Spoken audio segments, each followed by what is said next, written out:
different cultures talk of the same thing. Truth is universal. Our teacher always said that truth is universal. The language of the truth varies. The culture of the teachings vary. Therefore, the emphasis on some things are more or less. No? In one part of the world, the emphasis is on something else. The emphasis is on something else. Dharma is your duty in this lifetime. Each soul incarnates to fulfill a dharma. Dharma is the duty. Why did you incarnate in this lifetime? To fulfill your duty. Your duty is different, my duty is different, somebody else's dharma is different. Everybody has their own dharma to fulfill. Okay? Now, if you do not fulfill that dharma, you may fulfill any other dharma, you may do any other work, you may do it excellently well, but you didn't fulfill the dharma for which you came. So if you don't fulfill the dharma for which you came, this whole lifetime is useless for you. All the investment that your soul made in your incarnation is wasted. It would have gained some information, some knowledge during its exercise on this lifetime, but the dharma was not fulfilled. Therefore, the soul has to take another janma again to fulfill this dharma. And whatever it achieved is only background information as far as it is concerned, till use of that information becomes his dharma in some lifetime or the other. The human soul needs both materialism and spiritualism. Dharma falls in the area of spiritualism. So you are spiritually required to fulfill this dharma. But for you to fulfill this dharma, you have a body. The body has to be fed, the body has to be clothed, the body has to be kept clean, the body has to rest, food, shelter, clothing, important factors for the body. For that you need money. And if you need money, you need to work. You need to earn that money in a proper manner, in an honest and integral manner. Stealing from somebody, robbing from somebody, cheating somebody out of their wealth, and then becoming rich is not the path that the soul will benefit from. Now, many people are not able to interpret correctly. They say that spirituality, the pursuit of spirituality means the giving away of all the material comforts. You look at all these great spiritualists, all the great spiritual leaders, they lived a life of plenty. And their demeanor was also of plenty. They were not wanting for anything. They were never wanted for money, they never wanted for luxury, they never wanted for love, they never wanted for anything. It just was poured on them in abundance because they lived a life of abundance. Our beloved teacher used to all the time be mostly in Italian suits. All the great spiritualists have been rich people. If you're not rich, if you can't take care of your material comforts, how will you do spiritual pursuits? You should not spend your life running behind materialism. But they are like two wings of the bird. Spirituality and materialism are like two wings of the bird. You need both to fly. So that's why Master says another virtue is moderation and non-excessiveness. So everything in moderation and non-excessiveness. Then we go to kama. Kama means desire, basically. You know anybody who doesn't have a desire? The man who's after a spiritual pursuit is desiring spirituality. It is an inherent nature of man to have kama. But how are you going to fulfill your kama? How are you going to gratify your kama? Are you going to gratify your desire at the cost of somebody else's happiness? Then you are doing wrong. Are you going to gratify your desire by stealing from somebody? Are you going to gratify your desire by depriving a whole community or a whole caste or a whole lot of people? Then that's not karma. Then that is not the karma that they are talking about in spirituality. It is very important for a spiritualist what that spiritualist desires. Because once you desire something, we have an astral body, we have multiple bodies. So, the astral body is a very powerful body. Desires, passions, all stay in the astral body, all originate from the astral body. The moment you fit a desire in your astral body, then the whole astral body moves towards fulfilling it.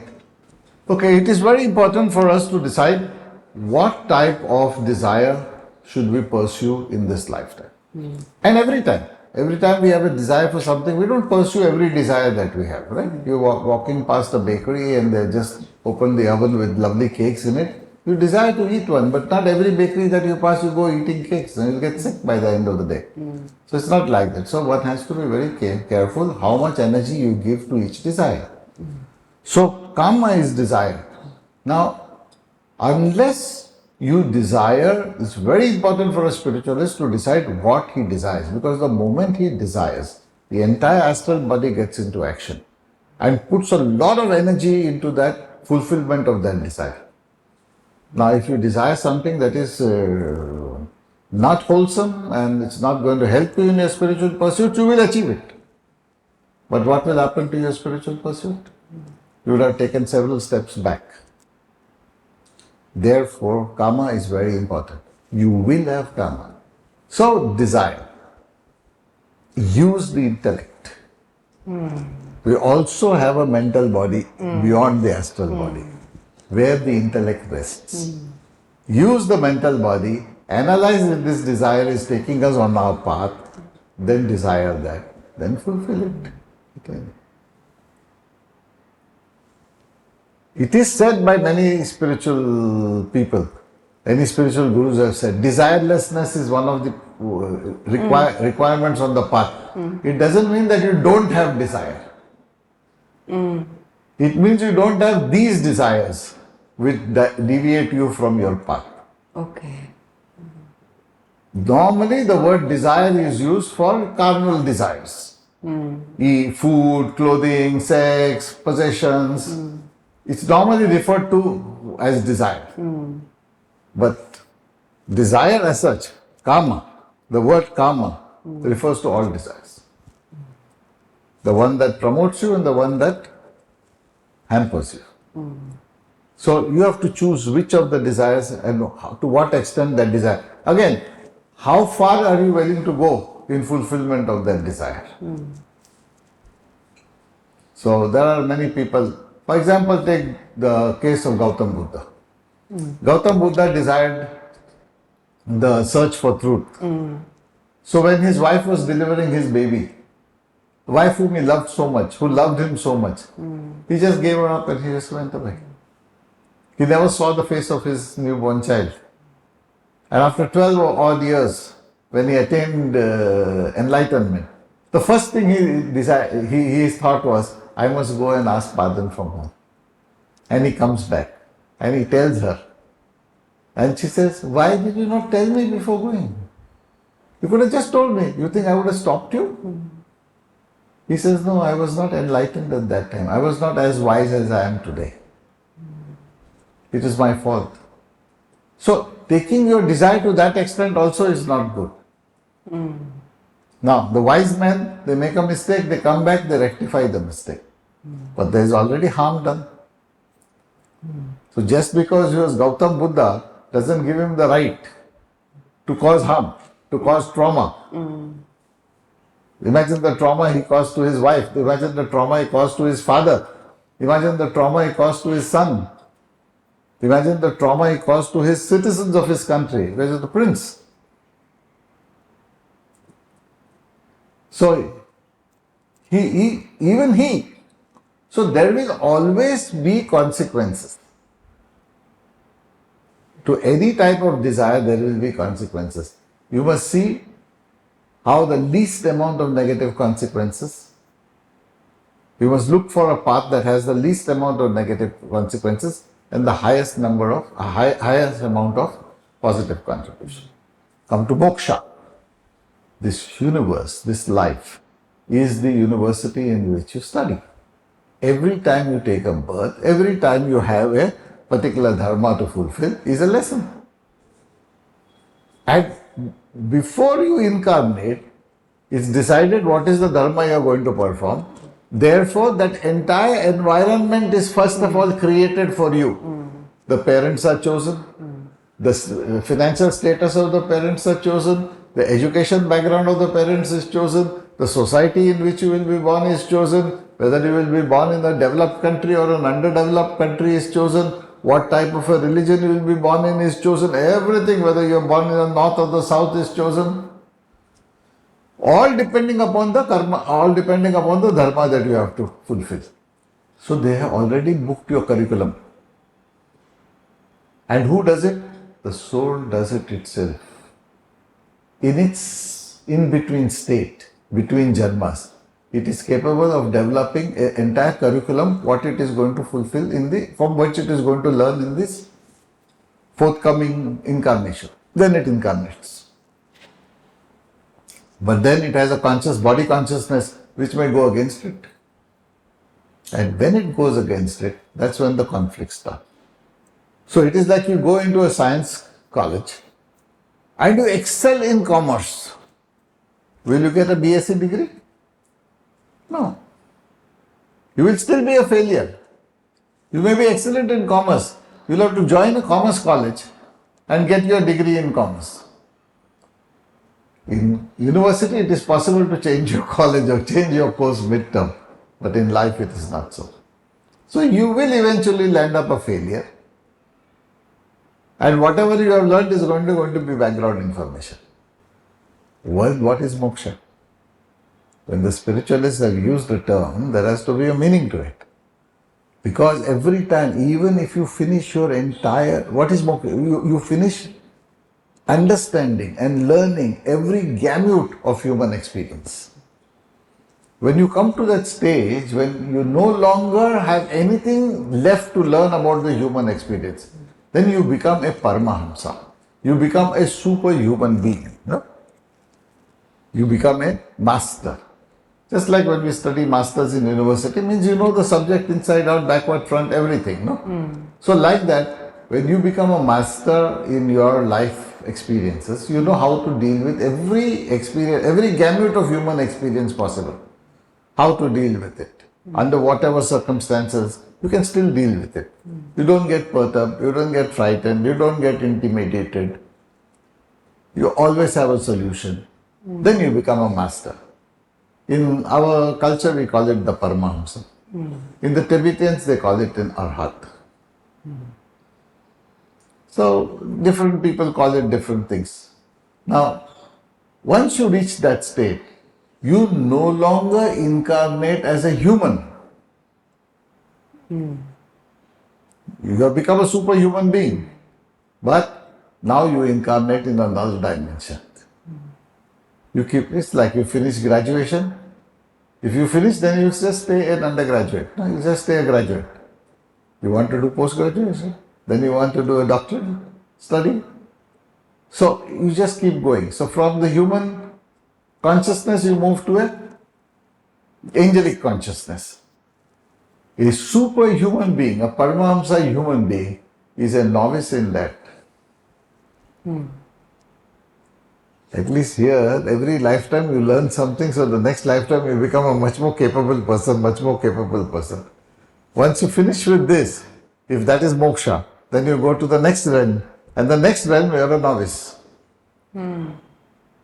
And then you start the journey all over again. Then you learn all that is possible, how to deal with all that is possible in that realm. So if at all moksha has to be understood, it has to be understood that it's like qualifying at one level. So you qualify at one level. As a human level, you have qualified. Now you are a superhuman being. You can choose at that time to stay back and teach other human beings and help them evolve. So all these masters, these holy masters, these great beings that are there, who teach us, they are beings at that level. So they stay back, they don't take for some time, they take us like a sabbatical. They don't go into their next cycle of reincarnation. They stay back in this dimension and they help the people who are still struggling in this dimension. to learn their lessons better, to teach them, because these are already experienced people. So they help them to learn their lessons better, help them to evolve faster. If that is moksha, well, that's a good explanation to moksha.